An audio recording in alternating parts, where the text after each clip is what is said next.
ഇന്നത്തെ തിരുവരങ്ങിലേക്ക് എല്ലാവർക്കും സ്വാഗതം.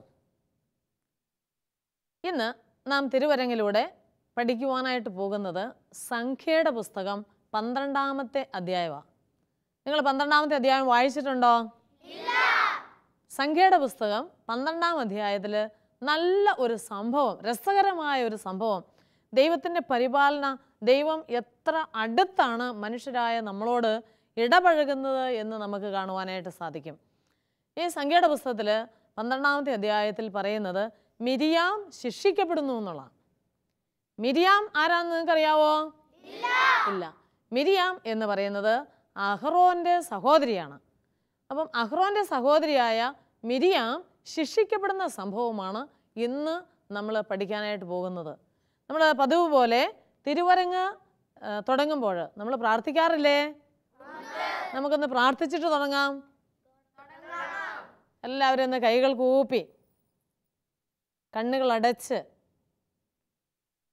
നിങ്ങൾ എന്നും പ്രാർത്ഥിക്കുന്ന ഈശോയുടെ രൂപം മനസ്സിൽ കാണുക. നിങ്ങൾക്ക് ഓരോരുത്തർക്കും ഇഷ്ടപ്പെട്ട ഈശോയുടെ രൂപമുണ്ട്.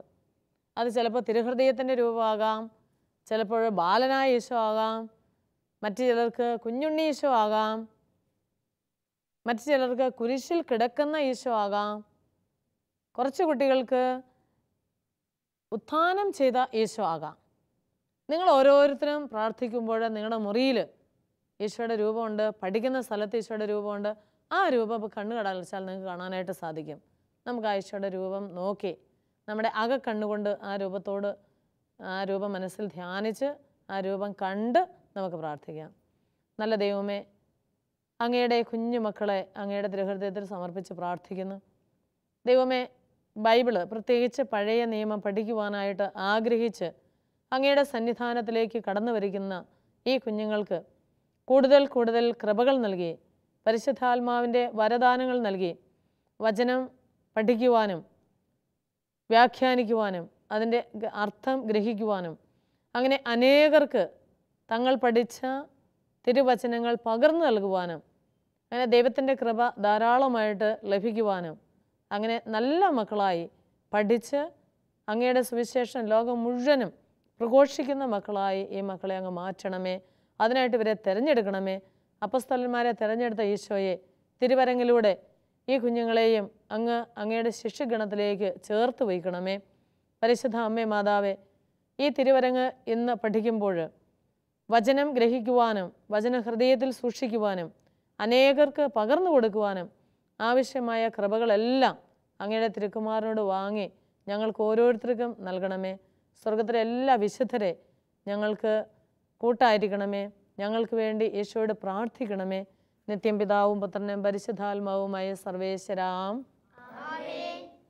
ഈശോ മിശിഹായ്ക്ക് സ്തുതിയായിരിക്കട്ടെ. എല്ലാവർക്കും സന്തോഷമാണോ? അങ്ങനെയാണെങ്കിൽ നിങ്ങളുടെ ഹൃദയത്തിൽ ഈശോ ഉള്ളതുപോലെ തന്നെ നമ്മുടെ സഹോദരൻ്റെയും സഹോദരിയുടെയും ഹൃദയത്തിൽ ഈശോ ഇല്ലേ?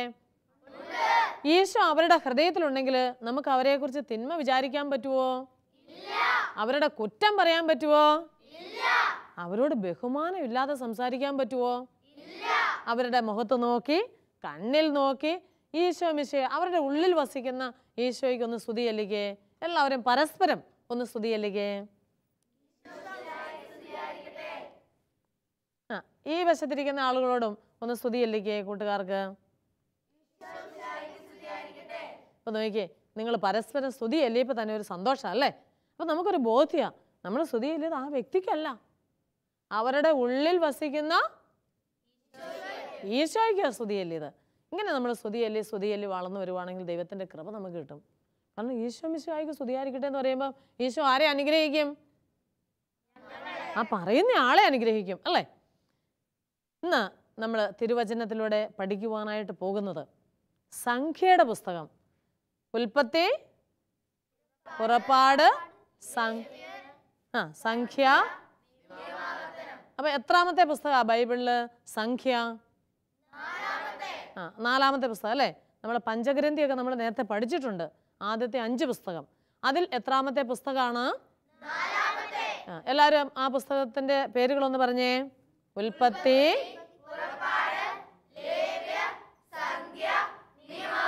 അപ്പോൾ സംഖ്യയുടെ പുസ്തകം, ഈ സംഖ്യയുടെ പുസ്തകം എത്രാമത്തെ അധ്യായമാണ് ഇന്ന് പഠിക്കുന്നത്?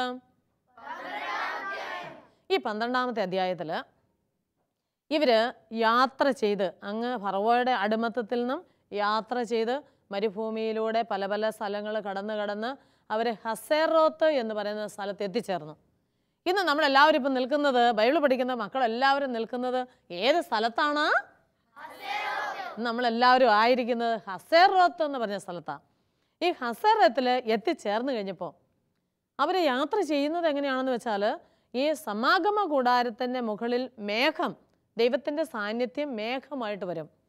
മേഘം സമാഗമ കൂടാരത്തിൽ നിൽക്കുമ്പോൾ അവർ പാളയമടിച്ച് ആ പ്രദേശത്ത് താമസിക്കും. വീണ്ടും യാത്ര തുടരുന്നത് എപ്പോഴാണെന്ന് നോക്കുമ്പോൾ ഈ മേഘം പതുക്കെ ചലിക്കാൻ തുടങ്ങുമ്പോൾ അവർക്ക് മനസ്സിലാവും ദൈവം ഇനി നമ്മളോട് യാത്ര പുറപ്പെടാൻ പറഞ്ഞിരിക്കുന്നു എന്ന്. അവർ വേഗം അവരുടെ കൂടാരമെല്ലാം അഴിച്ച് അവരുടെ ഡ്രസ്സെല്ലാം ഇട്ട് പാണ്ടക്കെട്ടുകളൊക്കെ തോളയിലാക്കി വേണ്ട സാധനങ്ങളെല്ലാം എടുത്ത് അവരും പതുക്കെ മേഘത്തോടൊപ്പം യാത്ര ചെയ്യാനായിട്ട് തുടങ്ങും. ഇങ്ങനെയാണ് ഇവർ പൊയ്ക്കൊണ്ടിരിക്കുന്നത്, ദൈവം ഇവരെ നയിച്ചുകൊണ്ടിരിക്കുന്നത്. അങ്ങനെ ഈ ഹസേറോത്തിൽ വന്നു കഴിഞ്ഞപ്പോൾ ഈ മേഘം സമാഗമ കൂടാരത്തിൻ്റെ മുകളിൽ നിന്നു കഴിഞ്ഞപ്പോൾ അവർ പാളയം അടിച്ച് അവിടെ താമസിച്ചു. അങ്ങനെ താമസിച്ചുകൊണ്ടിരിക്കുമ്പോൾ നമ്മൾ നേരത്തെ പഠിച്ചിട്ടുണ്ട്, മോശയ്ക്ക് സംസാരിക്കാൻ തടസ്സമുണ്ടെന്ന് പറഞ്ഞപ്പോൾ ദൈവം മോശയോട് പറഞ്ഞിരുന്നു, നീ നിൻ്റെ സഹോദരനായ അഹ്റോനെ കൂടി കൊണ്ടുപോക്കോ ഫറവോയോട് സംസാരിക്കാൻ, നിനക്ക് വേണ്ടി അഹ്റോൻ സംസാരിച്ചോളും. അങ്ങനെ സഹോദരനായ അഹ്റോനും മോശയോടൊപ്പം എല്ലാ കാര്യങ്ങളും നിയന്ത്രിക്കുവാനായിട്ടുണ്ട്. ഇങ്ങനെ മോശയും അഹ്റോനും അവരുടെ സഹോദരിയായ മിരിയാമും ഇവരെല്ലാം ഇങ്ങനെ പാളയത്തിൽ കൂടാരമടിച്ച് താമസിക്കുക. ഈ സമയത്ത് മിരിയാമിനൊരാഗ്രഹം, എത്ര നാളായി നമ്മൾ ഈ ഹസറത്തിൽ താമസിക്കാൻ തുടങ്ങിയിട്ട്, ഇനി എപ്പോഴാണ് നമ്മൾ പോകുന്നത്? എനിക്ക് ഈ കാനാൻ ദേശം കാണാൻ അങ്ങ് ധൃതിയായി. ഇതൊക്കെ കേട്ടപ്പോൾ അഹ്റോനും മോശയ്ക്കൊക്കെ ചിരിയാ. അവരുടെ സഹോദരി ധൃതി കൂട്ടുന്നു, അവർക്ക് കാണാൻ ആഗ്രഹം കൂടി വരുന്നു. കാനാൻ ദേശത്ത് ചെല്ലാനായിട്ട്, തേനും പാലും ഒഴുകുന്ന കാനാൻ ദേശം കാണാനായിട്ട് ഒരു കൊച്ചു കുട്ടിയെപ്പോലെ ഈ മിരിയാം പിടിവാശി പിടിക്കുന്നതൊക്കെ കാണുമ്പോൾ അഹ്റോനൊക്കെ ഒരു സന്തോഷവും ഒരു ചിരിയൊക്കെയാണ്. അതിനെന്ന് കഴിഞ്ഞപ്പം മോശയുടെ ഭാര്യ സംഖ്യയുടെ പുസ്തകത്തിൽ പറയുന്ന ഒരു കുഷ്യ സ്ത്രീ എന്നാണ്. ഈ കുഷ്യ സ്ത്രീ മിരിയാമും തമ്മിൽ എന്തോ പറഞ്ഞപ്പോൾ ഒരല്പം ഒരു രസക്കുറവ്. ഉടനെ അത് കേട്ടോണ്ട് ഓടി ആങ്ങളുടെ അടുത്തേക്ക് വരുവാ നമ്മുടെ മിരിയാം.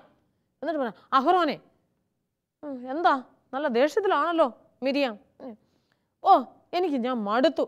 മോശയുടെ ഭാര്യ കുഷി സ്ത്രീയില്ലേ, ആങ്ങളെക്കുറിച്ച് പറയുന്നതാ. കുഷി സ്ത്രീയില്ലേ, അവൾ പറയുവാ ദൈവം മോശ വഴിയാ സംസാരിക്കണേന്ന്. അവളുടെ സംസാരം കേട്ടാൽ ദൈവം നമ്മളോടൊന്നും സംസാരിക്കാത്ത പോലെ. നമ്മളോട് എത്ര പ്രാവശ്യം ദൈവം ഓരോ കാര്യങ്ങൾ പറഞ്ഞിട്ടുണ്ട്. നമുക്കും ദൈവത്തിൻ്റെ വെളിപാടുകളും അരുളിപ്പാടും ഒക്കെ ലഭിച്ചിട്ടില്ലേ? എന്നിട്ട് ആ കുഷി സ്ത്രീ പറയുക മോശ വഴി മാത്രമാ സംസാരിക്കുന്നതെന്ന്. ഈ മിരിയാമിൻ്റെ വർത്താനമൊക്കെ കേട്ടപ്പം നമ്മുടെ അഹ്റോന് ഉള്ളിൽ ഒരു ചെറിയ ചിരിയൊക്കെ വന്നു. കണ്ണു കൊള്ളാമല്ലോ ഈ മിരിയാം. പക്ഷേ മോശയ്ക്കെതിരെ സംസാരിക്കുന്നത് സ്വർഗത്തിലിരുന്നുകൊണ്ട് ആര് കേട്ടു? ദൈവം കേട്ടു. എൻ്റെ ദാസൻ, ഞാൻ തെരഞ്ഞെടുത്തവൻ, ഞാൻ പ്രത്യേകമായിട്ട് തിരഞ്ഞെടുത്ത എൻ്റെ മോശ, പെങ്ങളാണെങ്കിലും സഹോദരിയാണെങ്കിലും എൻ്റെ ദാസനെതിരെ കുറ്റം പറയുന്നോ? ആരും കേൾക്കുന്നില്ലെന്നോർത്തുകൊണ്ടാണ് നമ്മുടെ മിരിയാം വന്ന് സഹോദരനായ അഹ്റോനോട് പറഞ്ഞത്. മോശ കേൾക്കുന്നില്ലല്ലോ എന്നൊക്കെ കരുതിയാ പറഞ്ഞത്. മോശ കേട്ടില്ല, പക്ഷെ ഇത് ആര് കേട്ടു? ദൈവത്തിന് സഹിക്കുമോ? ഞാൻ പ്രത്യേകം തെരഞ്ഞെടുത്ത് ഇസ്രായേൽ ജനത്തെ മോചിപ്പിക്കാനായിട്ട് കൊണ്ടുവന്ന മോശയ്ക്കെതിരെയാണ് സംസാരിക്കുന്നത്. ആ സമയത്താണ് മോശയും കൂടെ വരുന്നത്. മോശ വന്നു കഴിഞ്ഞപ്പോൾ ചോദിച്ചു, എന്താ പറ്റിയ നമ്മുടെ സഹോദരി മിരിയാം ഒരല്പം ഗൗരവത്തിലൊക്കെ ആണല്ലോ, ഇവക്ക് എന്നാ പറ്റിയേ? അവളന്നേരം ഒന്നും മിണ്ടിയില്ല, അങ്ങനെ നിൽക്കുക. അഹ്റോനോട് ചോദിച്ചാൽ, അഹ്റോൻ എന്ത് പറ്റി നമ്മുടെ മിരിയാമിന്? അവൾക്ക് നിൻ്റെ ഭാര്യയെക്കുറിച്ച് ഒരല്പം വിഷമം. അത്രയേ ഉള്ളൂ. പക്ഷേ ഈ പറഞ്ഞതെല്ലാം ആര് കേട്ടു? ദൈവം കേട്ടു. ദൈവം വിളിച്ചു, മോശേ, അഹ്റോൻ, മിരിയാം, നിങ്ങൾ സമാഗമ കൂടാരത്തിൻ്റെ വെളിയിലേക്ക് വരുക. മേഘത്തിൻ്റെ ഉള്ളിൽ നിന്ന് ദൈവത്തിൻ്റെ സ്വരം കേട്ടപ്പോഴത്തേനും 3 പേരും പേടിച്ചു പോയി, ഭയന്നു. എന്താണാവോ ദൈവം പറയാൻ പോകുന്നതെന്ന് അറിയത്തില്ല. 3 പേരും പതുക്കെ വന്നു. വന്നു കഴിഞ്ഞപ്പോഴത്തേനും ദൈവം പറഞ്ഞു, അഹറോനും മിരിയാമും മുന്നോട്ട് വരട്ടെ. അവരെ വീണ്ടും വിളിച്ചു. അവർ വന്നു. എൻ്റെ ദാസനായ മോശയ്ക്കെതിരെ സംസാരിക്കാൻ നിങ്ങൾ ഭയപ്പെടാതിരുന്നത് എന്തുകൊണ്ട്? ഇവർ പറഞ്ഞു, ക്ഷമിക്കണേ ക്ഷമിക്കണേ ക്ഷമിക്കണേ, ഞങ്ങൾ പറയല. അപ്പം തന്നെ നമ്മുടെ മിരിയാമിൻ്റെ കയ്യിലെല്ലാം ഈ വെളുത്ത വെളുത്ത മഞ്ഞ് പോലെ ഏതൊരു സാധനം, കുഷ്ഠരോഗത്തിൻ്റെ ആരംഭം. കുഷ്ഠരോഗത്തിൻ്റെ ആരംഭമാണെന്ന് മനസ്സിലാക്കിയപ്പം മിരിയാം കരയാൻ തുടങ്ങി. അഹ്റോനെ കണ്ടില്ല, എൻ്റെ കൈ നിറച്ച് കുഷ്ഠം പരന്നിരിക്കുന്നു. അഹ്റോൻ തിരിഞ്ഞു നോക്കി. മോശ കണ്ണുകൾ അടച്ച് ദൈവസന്നിധി പ്രാർത്ഥിച്ചുകൊണ്ടിരിക്കുക. അഹ്റോൻ ഓടിച്ചെന്ന് മോശയോട് പറഞ്ഞു, മോശ നീ കണ്ടോ നമ്മുടെ സഹോദരി? കുഷ്ഠം വന്നാൽ ഇനി അവളെ കൊണ്ടുപോകാൻ പറ്റുമോ? കാനാൻ ദേശത്തേക്ക് കൊണ്ടുപോകാൻ പറ്റില്ല, ഇവിടെ ഇട്ടിട്ട് പോകാനേ പറ്റുള്ളൂ. മനുഷ്യരുടെ കൂടത്തിൽ പോലും എത്തിയില്ല. അവരൊക്കെയാണെങ്കിൽ അന്ന് അവരെ വേറെ സ്ഥലത്ത് കൊണ്ട് പാർപ്പിക്കും. ശവക്കല്ലറുടെ ഇടവഴിയൊക്കെയാണ് പഴയ നിയമത്തിലെ കുഷ്ഠരോഗികൾ താമസിച്ചുകൊണ്ടിരുന്നത്. ഇതെല്ലാം കൂടെ ഓർത്തപ്പോൾ മോശയ്ക്ക് വിഷമം. മോശ, അഹ്റോന് ഇവരെല്ലാവരും ദൈവത്തോട് പ്രാർത്ഥിച്ചു. അപ്പം ദൈവം പറഞ്ഞു, നിങ്ങളുടെ പ്രാർത്ഥന ഞാൻ കേൾക്കുകയാണ്. പക്ഷേ ദൈവം പറഞ്ഞത് ഇങ്ങനെയാണ്, അപ്പൻ മുഖത്ത് തുപ്പിയാൽ പോലും നിങ്ങൾ 7 ദിവസം ഇവരെ മാറ്റിപ്പാർപ്പിക്കും. കാരണം എന്ത് അസുഖം വന്നാലും 7 ദിവസത്തേന് മാറ്റിപ്പാർക്കണം. ഒരു കുഴപ്പമില്ല. 7 ദിവസത്തേക്ക് മിരിയാമിനെ പാളയത്തിൻ്റെ വെളിയിൽ താമസിപ്പിക്കുക. അത് കഴിയുമ്പോൾ അവൾ സുഖം പ്രാപിക്കും, നിങ്ങളുടെ കൂട്ടത്തിൽ വരും, എന്നിട്ട് നിങ്ങൾക്ക് യാത്ര തുടരാമെന്ന് പറഞ്ഞു. അങ്ങനെ ഇവർ മിരിയാമിനെ ഇവരുടെ കൂട്ടത്തിൽ നിന്ന് മാറ്റി പാളയത്തിന് വെളിയിൽ കൊണ്ട് 7 ദിവസം താമസിപ്പിച്ചു. അങ്ങനെ 7 ദിവസം താമസിച്ച് 7 ദിവസം കഴിഞ്ഞപ്പോൾ ദൈവം അവളുടെ പ്രാർത്ഥന കേട്ട് അവരോട് ക്ഷമിച്ച് കുഷ്ഠമെല്ലാം മാറി കൈയെല്ലാം സുഖപ്രാപിച്ച് അവർ വീണ്ടും യാത്ര തുടങ്ങി. ഇതാണ് 12-ാമത്തെ അധ്യായത്തിൽ പറയുന്നത്. മിരിയാം ശിക്ഷിക്കപ്പെടുന്നു. കണ്ടോ, മോശയ്ക്കെതിരെ സംസാരിച്ചപ്പോൾ ദൈവം കേട്ട് ദൈവം മിരിയാമിനെ ശിക്ഷിക്കുക. മക്കളെ, നമ്മൾ പ്രത്യേകം ഓർക്കണം, നമ്മൾ നമ്മുടെ കൂട്ടുകാരുടെ കുറ്റം പറഞ്ഞാൽ അല്ലെ ആരും കേൾക്കുന്നില്ല എന്നാൽ ഇപ്പം അങ്ങ് പറയാം എന്നൊക്കെ ഓർത്തുകൊണ്ട് നമ്മൾ എന്ത് ചെയ്താലും എന്ത് പറഞ്ഞാലും സർവ്വസമയത്തും നമ്മളെ നോക്കി കണ്ടുകൊണ്ടിരിക്കുന്ന ഒരു ദൈവം സ്വർഗത്തിൽ ഉണ്ടെന്ന് നാം ഓർക്കണം. അപ്പം ദൈവത്തെ വെട്ടിച്ച്, ദൈവത്തിൻ്റെ കണ്ണ് വെട്ടിച്ച് നമുക്കൊന്നും ചെയ്യാനായിട്ട് സാധിക്കുകയില്ല. ഇതാണ് മിരിയാം ശിക്ഷിക്കപ്പെടുന്ന ഇതിലൂടെ നമ്മൾ പഠിക്കേണ്ടത്. നിങ്ങൾക്ക് ഇഷ്ടമായോ ഈ സംഭവം? ഇതെവിടെയാ പറയുന്നത്? ഈ 12-ാം അധ്യായം വായിച്ച് അതിനകത്തെ കാര്യങ്ങളെല്ലാം ഗ്രഹിച്ച് ഇത് നമുക്ക് ഒരു സ്കിറ്റായിട്ട് നിങ്ങൾക്ക് കളിക്കാൻ പറ്റുമോ? നമ്മുടെ കൂട്ടുകാർ കളിക്കുന്ന സ്കിറ്റ് നമുക്കിപ്പോൾ ആസ്വദിക്കാം.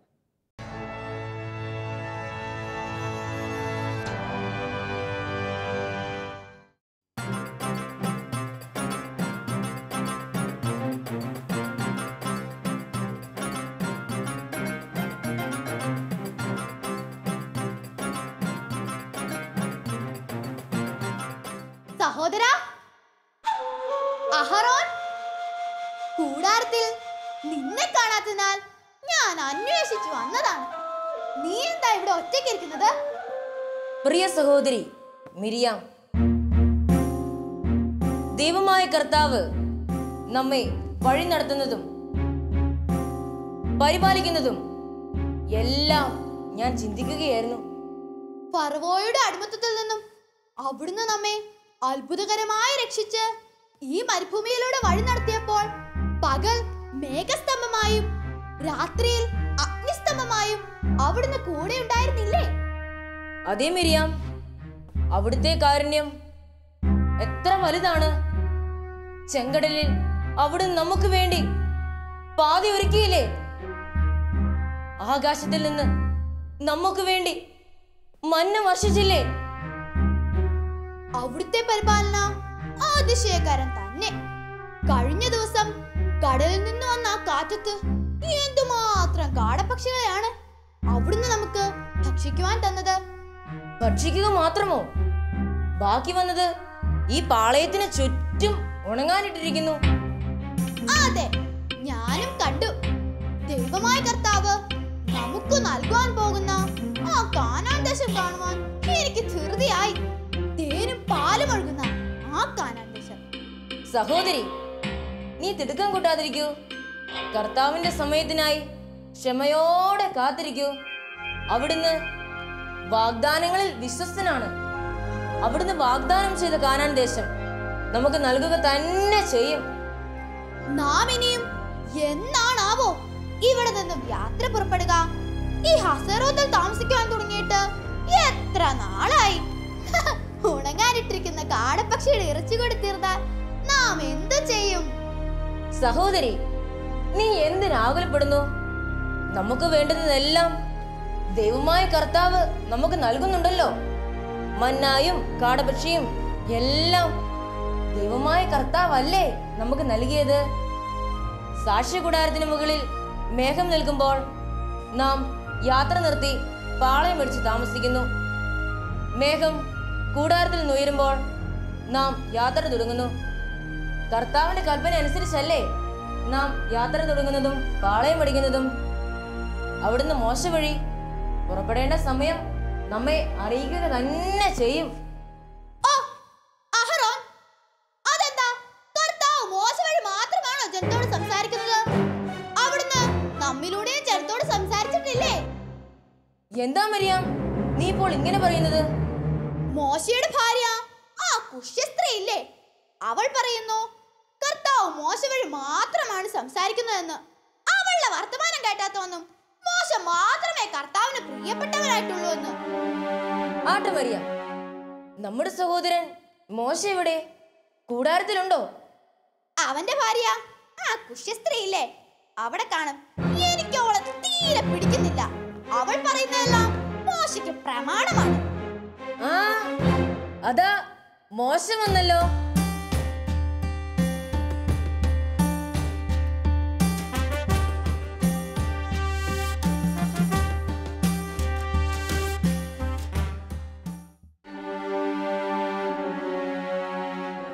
എന്താ നമ്മുടെ പ്രിയ സഹോദരി മിരിയാം അല്പം ഗൗരവത്തിലാണല്ലോ. ഇവൾക്ക് എന്ത് പറ്റി? മോശേ, ഇവൾക്ക് നിന്റെ ഭാര്യയോട് ഒരല്പം പരിഭവം. കർത്താവ് നിന്നിലൂടെ മാത്രമാണോ ഞങ്ങളിലൂടെയും സന്ദേശങ്ങൾ നൽകിയിട്ടില്ലേ എന്നാണ് ഈ മിരിയാം ചോദിക്കുന്നത്. ഓ, അതാണോ കാര്യം?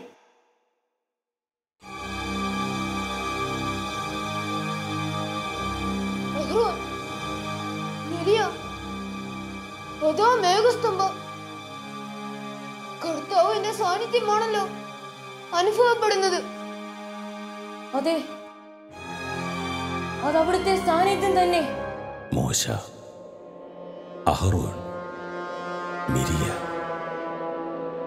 നിങ്ങൾ 3 പേരും പുറത്ത് സമാഗമ കൂടാരത്തിലേക്ക് വരുവിൻ. കർത്താവേ, അരുളി ചെയ്താലും ദാസർ ശ്രവിക്കുന്നു. അഹറോൻ, മിരിയ, കർത്താവേ, അരുൾ ചെയ്താലും. നിങ്ങളുടെ ഇടയിൽ ഒരു പ്രവാചകനുണ്ടെങ്കിൽ കർത്താവായ ഞാൻ ദർശനത്തിൽ അവന് എന്നെ തന്നെ വെളിപ്പെടുത്തി കൊടുക്കും. സ്വപ്നത്തിൽ അവനോട് സംസാരിക്കുകയും ചെയ്യും. എൻ്റെ ദാസനായ മോശയുടെ കാര്യത്തിൽ അങ്ങനെയല്ല. അവനെ എൻ്റെ ഭവനത്തിൻ്റെ മുഴുവൻ ചുമതലയും ഏൽപ്പിച്ചിരിക്കുന്നു. അവ്യക്തമായിട്ടല്ല, സ്പഷ്ടമായി മുഖാഭിമുഖം അവനുമായി ഞാൻ സംസാരിക്കുന്നു. അവൻ കർത്താവിൻ്റെ രൂപം കാണുകയും ചെയ്യുന്നു.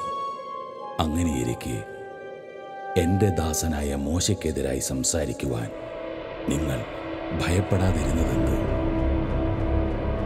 കർത്താവേ, ഞങ്ങൾ തെറ്റ് ചെയ്തു, ഞങ്ങളോട് കോപിക്കരുതേ. ദൈവമേ, എന്നോട് കരുണയായിരിക്കണമേ. ദൈവമേ, എന്നോട് കരുണയായിരിക്കണമേ. ദൈവമേ, എന്നോട് കരുണയായിരിക്കണമേ. അഹറോൻ, അഹറോൻ. എന്ത് പറ്റി മിരിയാം? മോശയ്ക്കെതിരെ ഞാൻ സംസാരിച്ചത് കൊണ്ട് കർത്താവ് എന്നെ ശിക്ഷിച്ചു. എല്ലാവരും പേർക്കുന്ന കുഷ്ഠം എന്റെ കാര്യങ്ങൾ. വയ്യ അഹറോൻ, വയ്യ.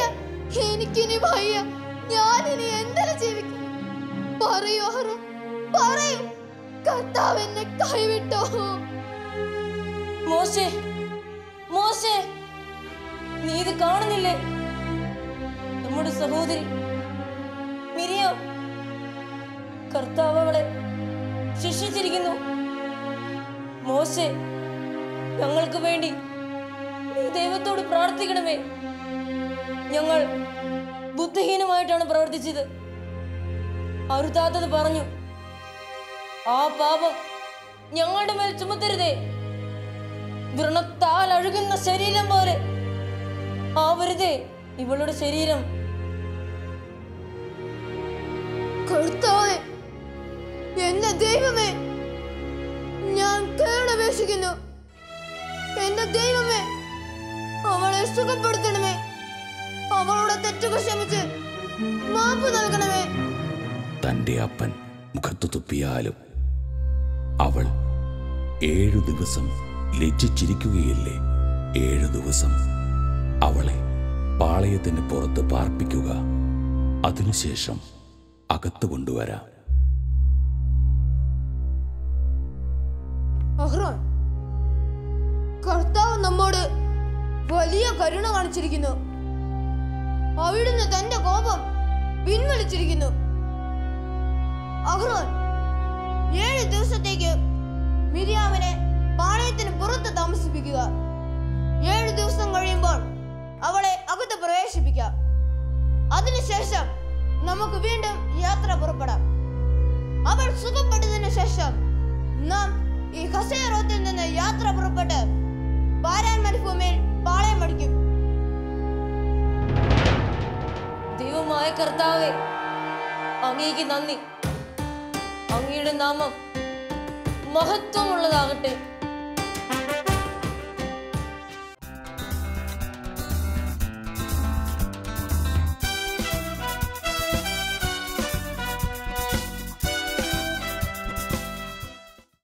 സ്കിറ്റ് എല്ലാവർക്കും ഇഷ്ടപ്പെട്ടോ?